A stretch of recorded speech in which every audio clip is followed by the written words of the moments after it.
নমস্কাৰ এক্সাম এছপাৰেণ্ট আসাম চেনেলৰ অন্য এটি ভিডিঅ'লৈ সকলোকে পুনৰ এবাৰ স্বাগতম জনাইছোঁ। আজিৰ ভিডিঅ'টিত আমি এটি খুবেই গুৰুত্বপূৰ্ণ বিষয়ৰ ওপৰত আলোচনা কৰিম। বিষয়টো হৈছে 2024ৰ বিএড এন্ট্ৰেন্সৰ নটিফিকেশ্যন কেতিয়া ওলাব।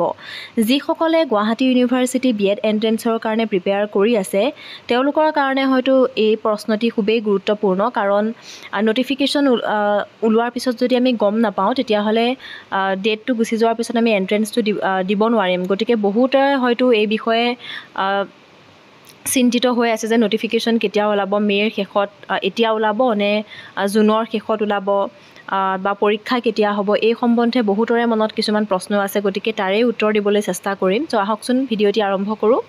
চ' ফাৰ্ষ্ট কথা হৈছে যে এতিয়ালৈকে গুৱাহাটী ইউনিভাৰ্চিটি বিএড এন্ট্ৰেন্সৰ নটিফিকেশ্যন আমি জুন মাহতেই ওলোৱাটো দেখিছোঁ। জুনৰ 15 তাৰিখৰ ভিতৰত নটিফিকেশ্যন ওলাই যায়।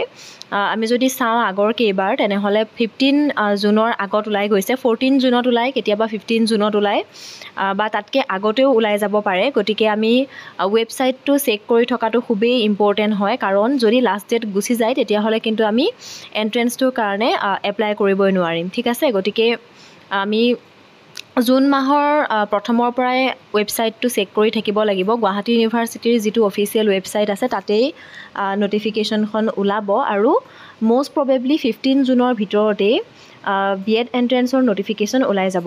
এইখিনিতে মই আৰু এটা কথা কৈ থওঁ, যিসকলে এইবাৰ প্ৰথমবাৰৰ কাৰণে বিএড এন্ট্ৰেন্স দিব গৈ আছে তেওঁলোকে হয়তো নাজানে যে বিএড এন্ট্ৰেন্সৰ যিখন নটিফিকেশ্যন ওলাব তাৰ পৰা মেক্সিমাম 10 বা 15 দিনহে আমাক সময় দিয়ে এপ্লাই কৰিবলৈ।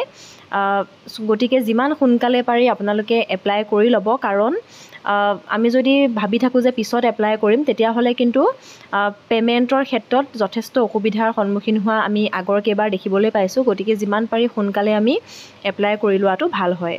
অ'কে, গতিকে সময়ো আমাৰ হাতত যথেষ্ট কম সময় দিয়ে, 10 দিনমানহে তেওঁলোকে সময় দিয়ে।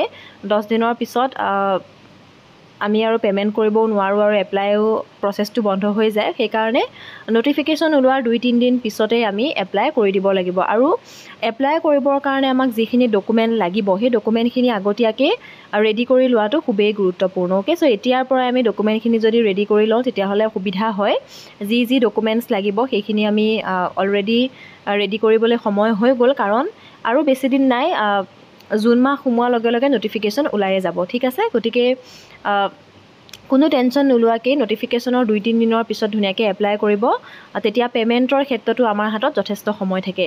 কেতিয়াবা ছাৰ্ভাৰৰ প্ৰব্লেমৰ কাৰণে বা নেটৱৰ্ক ইছ্যুৰ কাৰণে পে'মেণ্টটো বিশেষকৈ নহয়, আৰু যদিহে পে'মেণ্ট ছাকচেছফুল নহয় তেতিয়াহ'লে সেই এপ্লিকেশ্যন ফৰ্মখন কিন্তু ৰিজেক্ট হৈ যাব। ঠিক আছে, এইটো গুৰুত্বপূৰ্ণ কথা হয়। সেইকাৰণে আপোনালোকে এপ্লাই কৰি পে'মেণ্টটো ভালকৈ কৰি ল'ব।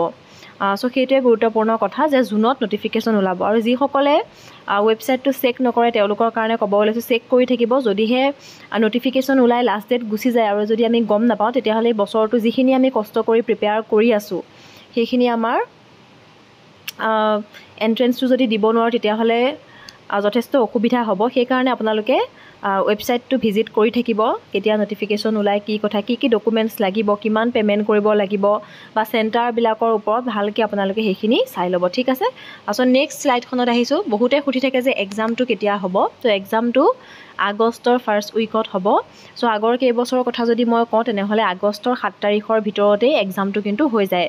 তাৰমানে 1 আগষ্টৰ পৰা 10 আগষ্টৰ ভিতৰত বিএড এন্ট্ৰেন্সটো হৈ যাব। আৰু তাৰ 15 দিনমানৰ পিছতেই মেৰিট লিষ্টখন ওলায়, বা এমাহৰ পিছতো যদি মেৰিট লিষ্ট ওলায় হাতত কিন্তু সময় যথেষ্ট কম দিয়ে এডমিশ্যনৰ কাৰণে। গতিকে আপোনালোক মেণ্টেলি ৰেডি থাকিব লাগিব এডমিশ্যনৰ কাৰণে। হয়তো বেলেগ জেগাতো যাব লগা হ'ব পাৰে বা ডকুমেণ্টছখিনি আপোনালোকে ৰেডি কৰি ল'ব লাগিব। ঠিক আছে, চ' সকলোৱে হয়তো এতিয়ালৈকে ভালকৈ প্ৰিপেৰেশ্যন কৰি আছে, যিহেতু বেছি দিন আমাৰ হাতত সময় নাই, অকল জুন মাহটোৰহে সময় আছে। গতিকে আশা কৰিছোঁ সকলোৱে ভালকৈ প্ৰিপেয়াৰ কৰি আছে। আমাৰ চেনেলত আমি বিএড এন্ট্ৰেন্স সম্বন্ধে আগৰ পৰাই ভিডিঅ' দি আছোঁ। বিএড এন্ট্ৰেন্সৰ লগত জড়িত বিভিন্ন টপিকসমূহ আমি আগবঢ়াই আহিছোঁ, কিন্তু এইবাৰ বিশেষ কিছু অসুবিধাৰ কাৰণে আমাৰ ছিৰিজটো আমি ষ্টাৰ্ট কৰিব নোৱাৰিলোঁ, কিন্তু এতিয়াৰ পৰা আমি যিখিনি ইম্পৰ্টেণ্ট টপিক হয় এমাহৰ ভিতৰত যিখিনি আমি কভাৰ কৰিব পাৰোঁ গোটেইখিনি দিবলৈ চেষ্টা কৰিম। কিছুমান এনেকুৱা টপিক আছে যিকেইটা টপিকৰ ওপৰত প্ৰতি বছৰেই কুৱেশ্যন আহে, অ'কে।